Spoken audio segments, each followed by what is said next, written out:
The drama surrounding this fight had been simmering long before the first bell ever rang. Two undefeated men, both carrying national pride on their backs, both convinced they were the future of the light heavyweight division, stood across from one another under the brightest lights of a new boxing year. On one side was David Benavidez, the relentless pressure fighter known as the Mexican Monster, a man whose reputation had been built on suffocating volume, cruel bodywork, and a willingness to stand his ground against anyone placed in front of him. On the other stood David Morrell, the slick, sharp Cuban southpaw, whose amateur pedigree and professional dominance had convinced many that he was untouchable. A technician capable of dismantling opponents with angles, timing, and explosive counters. From the moment the referee brought them together, tension filled the ring. There would be no glove touch, no symbolic gesture of respect before the storm. Benavidez didn't come to play nice, and Morrell didn't expect him to. This wasn't just another fight on a packed schedule. This was a collision with real consequences. The winner wouldn't just keep his undefeated record intact, but would position himself closer to undisputed glory in a division that has historically produced some of the most brutal rivalries boxing has ever known. As the opening round unfolded, the contrast in styles became immediately clear. Morrell moved with that classic Cuban rhythm, light on his feet, darting in and out, snapping jabs that looked almost effortless. His footwork was smooth, his balance pristine, the product of years spent mastering distance and timing.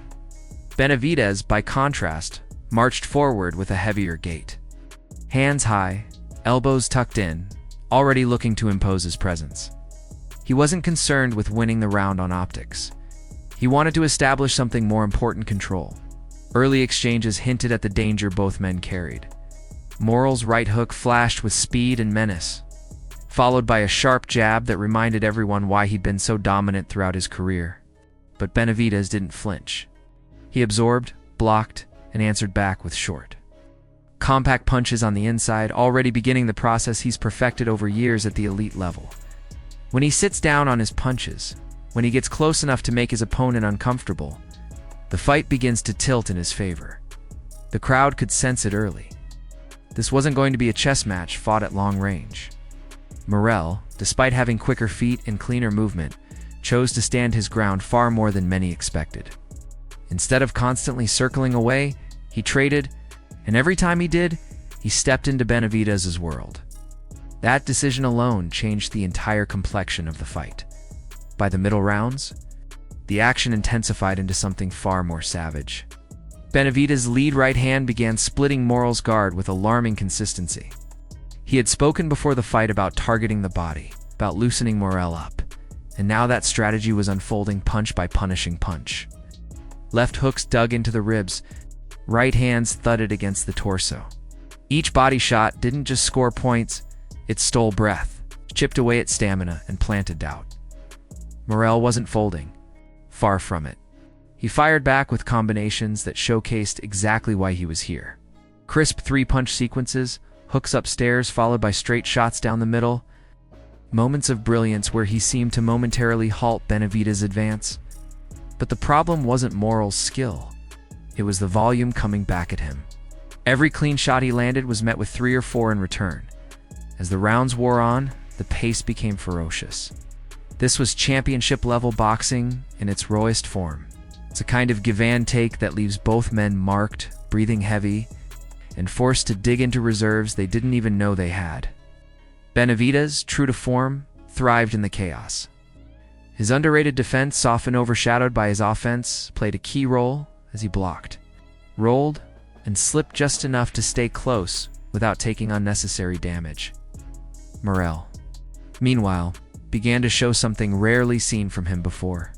He was being pushed backward. For a fighter who had spent much of his career dictating where fights took place, this was unfamiliar territory. Benavidez systematically walked him down, cutting off angles, forcing him to ward the ropes and into corners where escape routes vanished. The uppercut emerged as a weapon of choice. Benavidez's team had clearly done their homework, recognizing Morrell's tendency to change levels and dip in predictable moments. Time and again, short left uppercuts snapped Morrell's head back, followed by hooks that punished him for lingering too long in close quarters. Each clean connection drew a reaction from the crowd, a collective gasp that acknowledged just how dangerous this fight had become.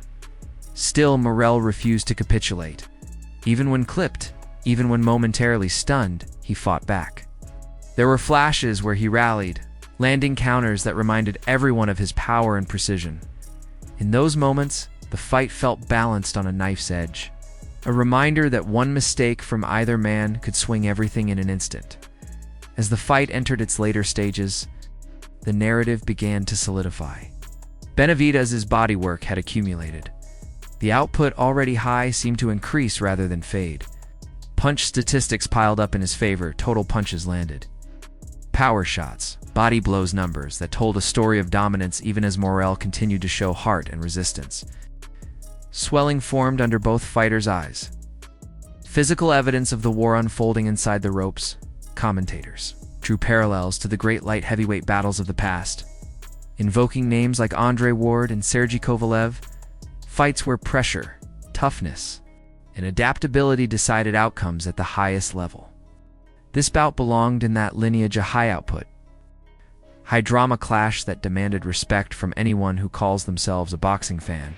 In the championship rounds, urgency replaced patience. Morrell's corner made it clear that thinking time was over. He needed to go all out, and he tried. He came forward more, sat down on his punches, unleashed combinations designed to turn the tide. For brief moments, he found success, landing hooks and straight shots that caught Benavidez clean. But every surge was met with resistance. Benavidez didn't retreat.